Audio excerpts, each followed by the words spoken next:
Titre, la corde creuse la pluie frappait avec fureur les fenêtres de l'auberge du Pendu, un bâtiment décrépit qui semblait gémir sous le poids des années et des secrets.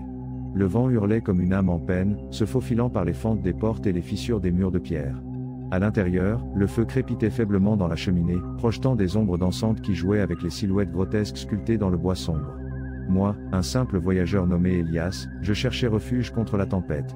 J'avais entendu des histoires sur cet endroit, des récits d'apparitions et de murmures fantomatiques, mais la fatigue et le froid m'avaient convaincu d'ignorer les avertissements. J'avais besoin d'un toit et d'un lit chaud, même si c'était dans la gueule de l'enfer.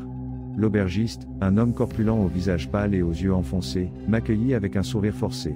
Il s'appelait Silas, et sa présence, loin de me rassurer, intensifia la sensation d'inquiétude qui m'envahissait depuis que j'avais mis un pied dans l'auberge. Il m'attribua la chambre numéro 7, au 2e étage, juste au bout du couloir. C'est la plus tranquille, dit Silas d'une voix rauque qui semblait provenir des profondeurs d'une tombe. La chambre était petite et austère, avec un lit de bois grinçant, une table bancale et une armoire poussiéreuse. L'odeur d'humidité et de renfermé était pénétrante, mélangée à un arôme douceâtre et nauséabond que je ne pus identifier. Malgré le feu dans la cheminée du salon principal, la chambre était glaciale. J'essayais d'ignorer la sensation d'oppression qui me serrait la poitrine et je me disposais à dîner. La nourriture, un ragoût de viande coriace et de légumes insipides, ne fit qu'augmenter mon malaise. Chaque bouchée semblait se bloquer dans ma gorge, comme si une main invisible m'étranglait. Après le dîner, je décidai de me retirer dans ma chambre. Le couloir était encore plus sombre qu'avant, éclairé uniquement par la faible lumière d'une lampe à huile qui clignotait erratiquement.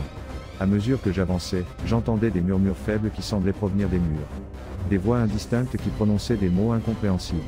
En arrivant à la chambre numéro 7, je sentis un frisson qui me parcourut la colonne vertébrale. La porte était entr'ouverte, alors que je me souvenais l'avoir fermée en sortant. J'hésitais un instant, mais finalement je me décidai à entrer. À l'intérieur, la température avait chuté drastiquement.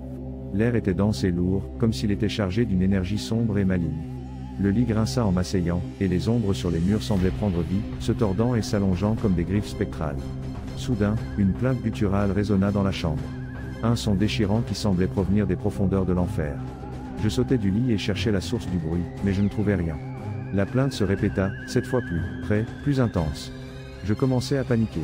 La sueur froide m'inondait le front, et mon cœur battait fort dans ma poitrine. Je savais que je n'étais pas seul dans cette chambre. Je savais que quelque chose, ou quelqu'un, m'observait depuis l'obscurité. Alors je le vis.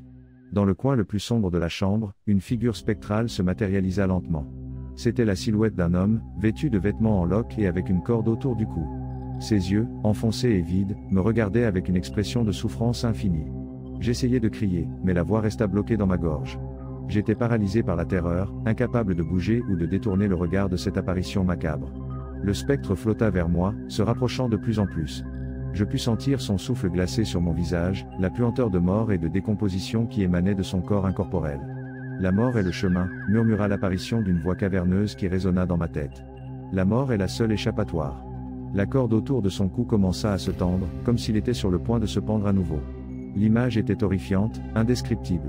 Je fermai les yeux avec force, attendant le pire. Mais la douleur n'arriva jamais. J'ouvris les yeux lentement, craignant ce que je pourrais trouver. Le spectre avait disparu. La chambre était silencieuse, bien que je puisse sentir sa présence rôder dans l'ombre. Je passai le reste de la nuit éveillé, assis sur le lit, tremblant de peur.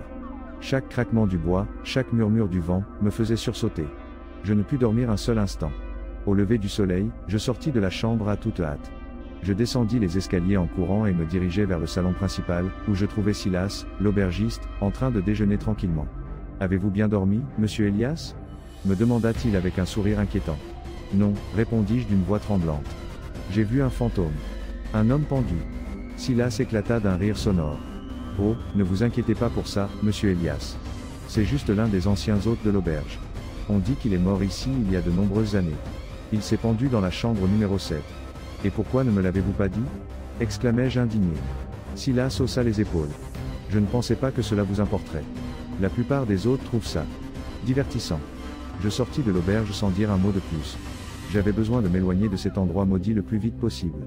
Mais l'image du spectre avec la corde au cou me poursuivit pendant des jours, tourmentant mes rêves et me volant la paix. Je ne suis jamais retourné à l'auberge du pendu. Mais je sais que l'esprit du pendu est toujours là, attendant la prochaine victime qui osera franchir son seuil. Et je sais que, quelque part à l'intérieur de moi, une partie de moi n'échappera jamais à la corde creuse. Des années plus tard, j'ai lu un article sur l'auberge du Pendu. Il disait qu'elle avait été fermée après une série de morts étranges. Silas, l'aubergiste, avait disparu sans laisser de traces. Certains disaient qu'il s'était enfui avec l'argent des autres. D'autres, qu'il avait été la dernière victime du fantôme de la chambre numéro 7. Mais je sais la vérité. Silas ne s'est pas enfui et n'a pas été assassiné.